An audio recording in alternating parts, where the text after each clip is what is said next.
Part 4. How many three digits even number is there, such as its 100 digit is smaller than 5? ဒီမှာဆိုရင် 3 digits ပဲဒါပေမဲ့ even number ဖြစ်သွားတယ်ပြီးတော့ 100 digit is smaller than 5တဲ့ဒီမှာကန့်သက်ချက်က100 digits အဲ့ဒါပထမဆုံး100 digit က9အောင်နေရမယ်ဒါဆိုရင်100 digits smaller than 5လို့ပြောတယ်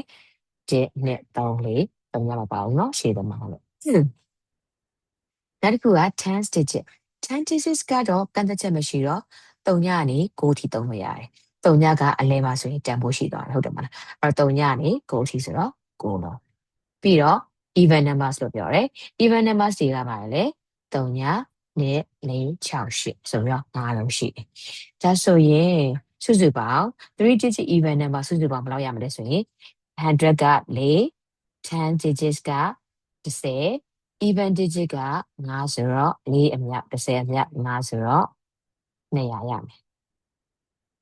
ဟုတ်ပြီနော်